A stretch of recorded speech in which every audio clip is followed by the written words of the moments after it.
Appreciate it. So we've had a little problem with when I asked people online to raise their hands earlier, I allocated the time we have among those folks, but people then raised hands earlier. So I'm going to allow these last two speakers, but we're going to limit you all to about 2 minutes. So Ms. Malone.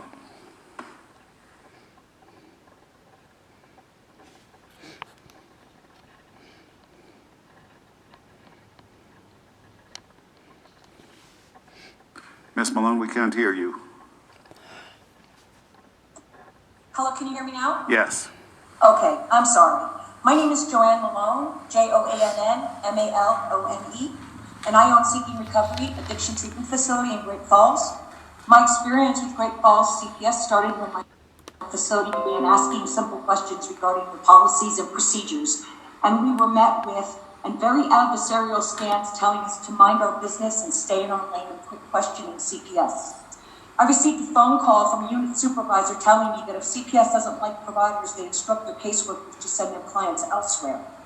I responded with an email to Regional Administrator Sarita Jones and was met with an unconcerned attitude for its professional threat.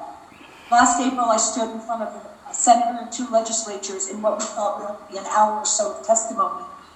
Turned out to be 7 hours of testimony with clients, foster parents, and other providers stepping forward. Shortly after that video aired, CPS retaliated on my facility by trying to cut my revenue stream. Kelly Lukoch, who was the family support team administrator, cut off my revenue stream by disinviting me to family support team meetings, which provides us with clients. I contacted Sarita Jones multiple times with no help. 1 minute, ma'am. CPS, am I done? You have 1 minute. CPS then told my clients that any documentation that came from our facility would not be counted in court, so they might as well go elsewhere. Not one client left my facility. Instead, they fought for their right to go to the provider of their choice. When this did not work, Daria Maury, unit supervisor, sent out a mass text message to her case workers telling them to remove their clients from my facility. Again, when this didn't work, they began slandering my facility in the courtroom. I eventually elicited help from the Inspector General, who came to Great Falls, and with the documentation I provided, went over to CPS, and the retaliation stopped for a while. A few months later, we began having issues with Daria Maury at the unit supervisor, along with Regina Turner, April Palmer, and Sarita Jones. We had a client cut her own throat because their public defender was stalking them. Thank you, ma'am. Your time is up. Yes.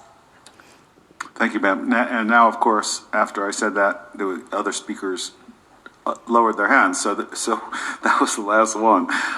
Is there anybody else in the audience who I missed who wants to offer public comment on something not on the agenda? I don't see anyone, and so thank you.